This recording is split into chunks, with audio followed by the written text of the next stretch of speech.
الحمد لله رب العالمين، والصلاة والسلام على سيد الأنبياء والمرسلين وعلى آله وصحبه أجمعين.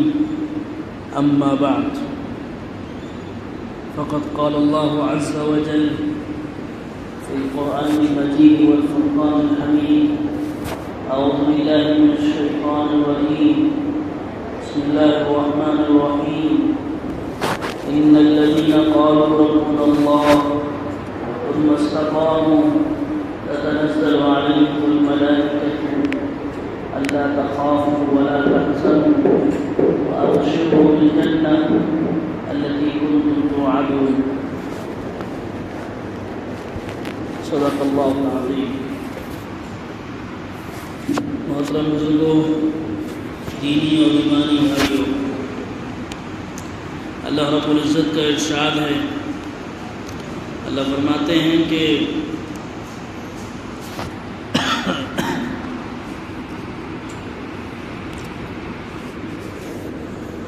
قرآن کہتا ہے کہ جن لوگوں نے یہ کہا کہ ہمارا رب اللہ ہے،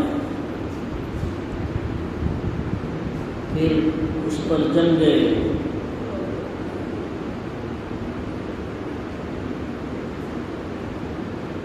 تو ان پر فرشتے نازل ہوتے ہیں، کہتے ہیں کہ تم خوف مت کھاؤ اور غم مت کرو، اور اس بات کی خوشخبری سنو، اس جنت کی خوشخبری سنو جس کا تم سے وعدہ کیا جاتا ہے۔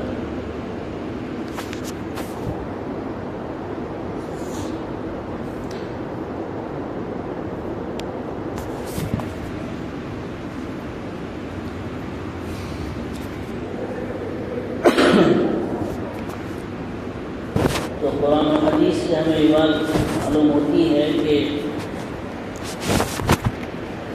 مومن کے لیے اس دنیا میں آزمائش کا ہونا ضروری ہے۔ ایمان والا اگر ہے تو اس پر آزمائش بھی آئے گی، حالات آئیں گے، پریشانیاں آئیں گی۔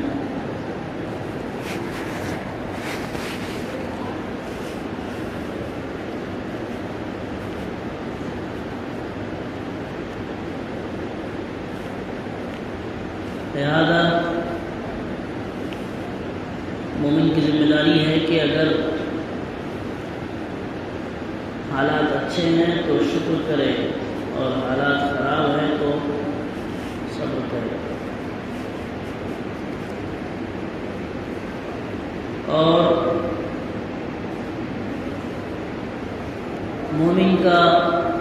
مومن کے لیے اس کی خوشی میں بھی خیر ہے اور اس کے غم میں بھی خیر ہے۔ یعنی اگر اس کو کوئی نعمت اللہ کی طرف سے ملتی ہے اور وہ اس پر شکر کرتا ہے تو اللہ نے اس میں اس کے لیے خیر رکھا ہے، اور اگر اس کو کوئی تکلیف پہنچتی ہے اور تکلیف پہنچنے پر وہ صبر کرتا ہے تو یہ بھی اس کے لیے خیر ہے۔ تو اللہ نے مومن کے لیے دونوں اعتبار سے خیر رکھا ہے۔ اس لیے ایمان ہوگا تو آزمائش ہوگی، مصیبتیں آئیں گی، پریشانیاں آئیں گی۔ اب ایمان والوں کی ذمہ داری ہے کہ اس پر صبر کرے، اللہ کی طرف رجوع کرے۔ اللہ نے قرآن میں فرمایا ہے کہ اگر تم پریشان ہو تو دو طریقے سے مدد طلب کرو اللہ سے، ایک تو صبر سے اور دوسری نماز پڑھ کر۔ صبر کریں گے اور دوسرا کیا کریں گے؟ نماز پڑھیں گے۔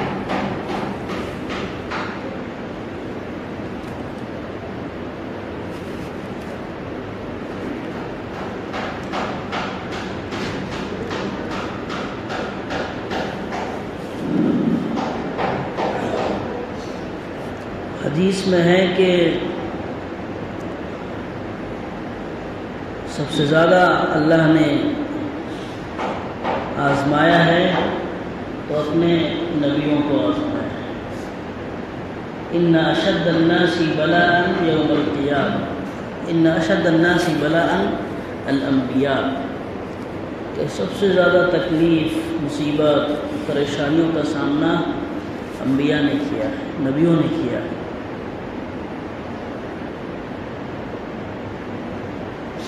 اور اس کے بعد پھر ایک اصول، ایک پرنسپل بیان کیا اللہ نبی نے کہ پھر ان کے بعد جو نبیوں کے طریقے پر زیادہ چلے گا ان کو پریشانیاں آئیں گی، اور پھر ان سے جو کم درجے کا چلے گا ان کو پریشانیاں آئیں گی۔ اور دوسری حدیث میں ہے یبتلی الرجل علی قدر دینہ، آدمی کو اس کے دین کے حساب سے آزمایا جاتا ہے۔ مطلب جو جتنا دیندار ہوگا، جو جتنا اللہ سے قریب ہوگا، اتنا ہی آزمایا جائے گا، اتنا ہی تکلیفوں سے گزارا جائے گا۔ تو جس کا لیول دین کا جیسا ہے ویسا اس کو آزمایا۔ نبیوں کا لیول دین کا بہت اونچا تھا تو اللہ نے ان کو ویسا آزمایا۔ ابراہیم علیہ السلام، نوح علیہ السلام سب سے پہلے 950 سال تک پریشان کرتی رہی قوم ان کو، 950 سال تک ان کو ستایا، مذاق اڑاتے تھے، کیا کرتے تھے؟ مذاق اڑاتے تھے۔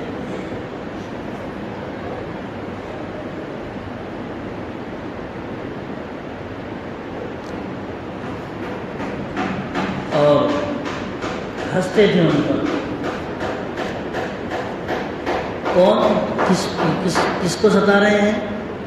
وہ جو دنیا کا سب سے بہترین انسان ہے، نبی، اس کا مذاق اڑایا جا رہا ہے۔ اگر ہم ابراہیم علیہ السلام کی زندگی دیکھتے، ان کا دین کا لیول بہت اونچا، تو کیا ہوا؟ اللہ نے کیسے ان کو آزمائش سے گزارا کہ اپنے بچے کو اور اپنی خوبصورت اور جوان بیوی کو کے بارے میں یہ حکم دے دیا کہ ان کو ایک چھٹیل میدان میں لے جا کر چھوڑ دو۔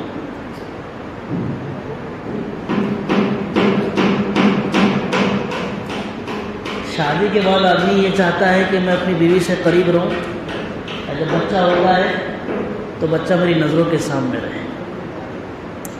یا حکم کیا دیا جا رہا ہے؟ تم کو بچے کو بھی الگ کرنا ہے اور بیوی کو بھی دور کر دینا ہے۔ پھر ایک موقع ایسا آیا کہ دین کی دعوت دی، اتنا پریشان ہوا بادشاہ کہ ان کو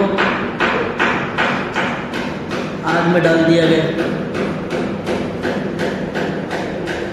پھر ایک موقع ایسا آیا بڑھاپے کی عمر کو پہنچے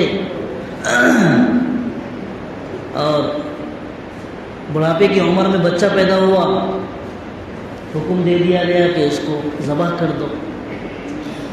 دین کا لیول بہت اونچا تو قربانی بھی ویسی، آزمائش بھی اللہ کی طرف سے اتنی ہی اونچی۔ تو یوسف علیہ السلام، یعقوب علیہ السلام،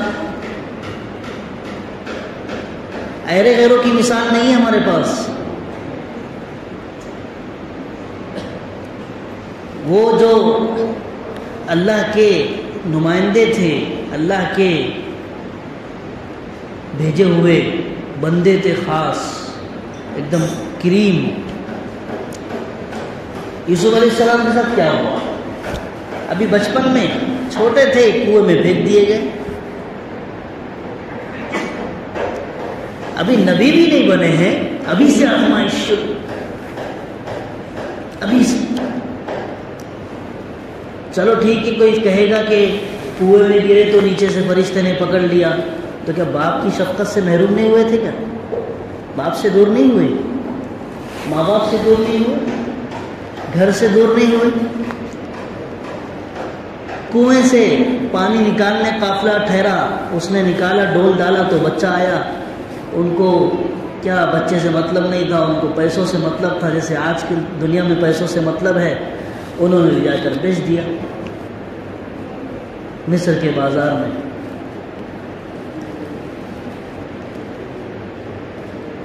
یہ بھی ایک آزمائش تھی.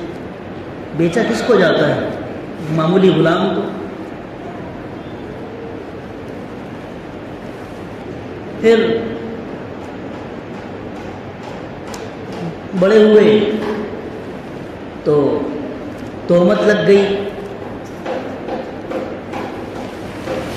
کتنے امتحان ہیں. یعقوب علیہ السلام ادھر رو رو کے برا حال، اتنا روئے کہ بینائی چلی گئی، آنکھوں کی بصارت ختم ہو گئی، نابینا ہو گئے. یہ بھی نبی، وہ بھی نبی.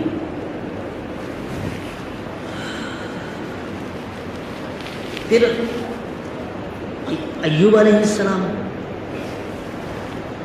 ایسا صابر نبی، ایسا نبی کہ جس کو تو ہر اعتبار سے پریشان آزمایا گیا، جسمانی طور پر آزمایا گیا. 18 سال بیماری میں مبتلا رہے. بال بچے سب، یعنی بچے سب ختم ہو گئے، سب مر گئے. کھیتی باڑی سب ختم ہو گیا. ایک بیوی بچی سے. تو جتنا دین کا لیول اونچا ہوگا اتنا ہی آزمائش کا آدمی مومن شکار ہوگا. یہ بات یاد رکھیے آپ.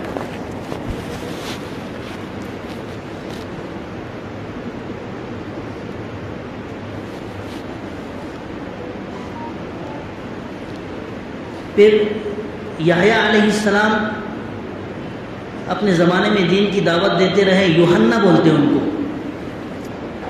اسرائیلی کتابوں میں یوحنا نام لکھا ہے.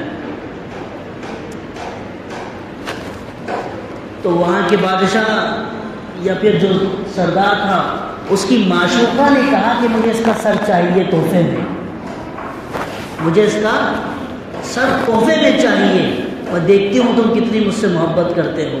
تو ان کا سر کاٹ کے اس نے اس کے سامنے پیش کر دیا. نبی عیسیٰ علیہ السلام سولی پر لٹکا دیے جانے کی سازش رچی گئی، اور کیا وہ لوگوں نے لٹکا دیے گئے، لیکن حقیقت میں نہیں لٹکا پائے. اللہ نے ان کو اوپر اٹھا لیا. اور پھر آخر میں سید الانبیاء علیہ السلام، سرور کونین، تاجدار مدینہ، سرکار دو عالم صلی اللہ علیہ وسلم تشریف لاتے ہیں، اور آپ کا بچپن ہی سے امتحان شروع ہو جاتا ہے. ابھی ماں کے پیٹ میں ہے، والد رخصت ہو گئے. جتنا دین کا لیول اونچا ہوگا اتنی ہی آزمائش ہوگی.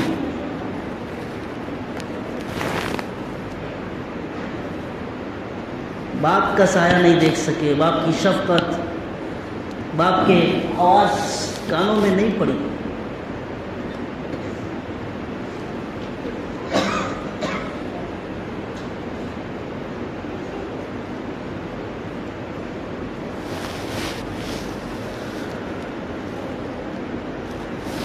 پھر ماں کا انتقال، ماں جو سہارا تھی وہ بھی چلی گئی. پھر والد 8 سال کی عمر میں وہ دادا جس نے باپ کی کمی کو پورا کیا، ماں کی کمی کو پورا کیا، ان کو بھی اللہ نے لے لیا. 8 سال کی عمر میں سارے سہارے ختم ہو گئے.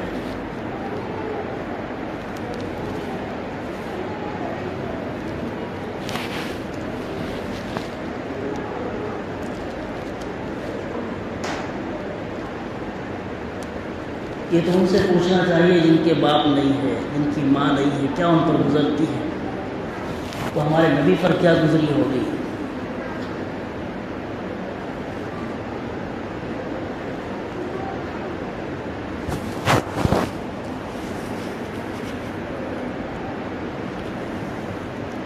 پھر 25 سال کے ہوئے،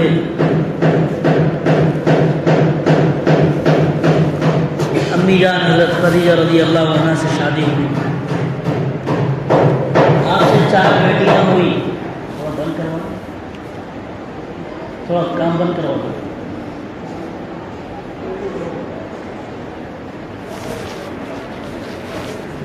آپ سے اولادیں ہوئی، ساری اولادیں آپ سے حضرت اللہ کے نبی کو حضرت ام المومنین خدیجہ رضی اللہ تعالیٰ عنہ سے ہیں۔ تو 4 بیٹیاں، اور اب باپ بنے ہیں، تو باپ بننے کے بعد میں آزمائش ابھی ختم نہیں ہوئی، 2 بیٹے ہوئے، اللہ نے دونوں کو بھی دے دیا۔ نبی کو خود بیٹے ہوئے تو بیٹے اللہ نے اٹھا دیے۔ ابراہیم، حضرت ابراہیم پھر آخر تیسرے بیٹے ہوئے، تو جب ان کا انتقال ہوا، ہاتھ میں موجود ہے اور فرشتہ آ گیا روح قبض کرنے کے لیے، تو اللہ کی نبی کی آنکھوں سے آنسو جاری ہو گئے۔ سامنے صحابی کھڑے تھے، پوچھا یا رسول اللہ آپ بھی رو رہے ہیں؟ تو فرمایا کہ ہاں میں بھی اس کی جدائی سے بہت زیادہ مغموم ہوں، لیکن اس موقع پر بھی میں اللہ سے شکوہ نہیں کروں گا، اللہ کی مرضی پر ہمیں ہر حال میں راضی رہنا ہے۔ تو یہ ہے نبیوں کی فہرست جنہوں نے ایسی قربانیاں مجاہدے دیے۔ ان اشد الناس بلاء الانبیاء، کہ جس کا سب سے زیادہ ایمان، اللہ نے فرمایا، نبی نے فرمایا سب سے زیادہ آزمایا نبیوں کو گیا ہے، اور اس کے بعد پھر جو نبیوں کے طریقوں پر چلے گا ان کو آزمایا جائے گا، پھر اس سے کم درجے کے جو ایمان والے ہوں گے ان کو آزمایا جائے گا۔ پھر دوسری حدیث میں نبی نے فرمایا آدمی کو اس کی دین کی لیول کے حساب سے آزمایا جاتا ہے۔ اب یہ بات یاد رکھو، جو آپ کو دکھیں گے ٹوپی میں، کرتا پائجامے میں، یا مسلمان، اگر ان کے پاس گھر نہیں ہے، اگر ان کے پاس صحیح سے کھانے کو نہیں ہے، سواری نہیں ہے، ٹوٹی پھوٹی گاڑیوں پہ چلتے ہیں، لیکن ہاں ایمان ان کا مضبوط ہے، نمازوں کے پابند ہیں، تو ان کو غریب سمجھ کے ان کو تحقیر مت کرنا ہوتا۔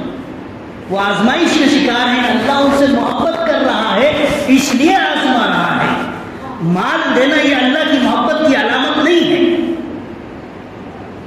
لیکن کیا کرے، ہمارا ایمان اتنا کمزور ہے کہ ہم میں کا مسلمان بھی دوسرے مسلمان کو حقارت کی نگاہ سے دیکھتا ہے۔ ارے اس کے پاس تو گاڑی ایسی ہے، اس کے بچے تو ایسے، اس کا گھر تو ایسا، ہوتا کہ نہیں ہوتا بتاؤ میرے کو؟ اور سب کچھ چھوڑو، ہم اپنے خود کو دیکھیں کہ میں کتنا، میرا ایمان کا لیول کتنا ہے، اور میں بہت زیادہ خوش ہوں یا بہت زیادہ حالات کا شکار ہوں۔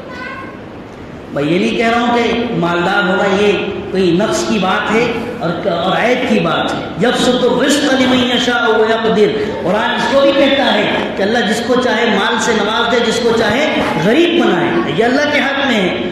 مال آپ نے کمایا ہے یا آپ نے اپنی عقل سے نہیں کمایا، یہ اللہ نے آپ کے مقدر میں لکھا تھا، اس لیے آپ نے مال کمایا ہے، اس لیے آپ نے بلڈنگ بنائی ہے، اس لیے آپ کے پاس اچھی سواری ہے، اس لیے آپ کو اچھا موبائل ہے، یہ آپ کی عقل کی وجہ سے نہیں، یہ اللہ نے آپ کے مقدر میں لکھا ہے۔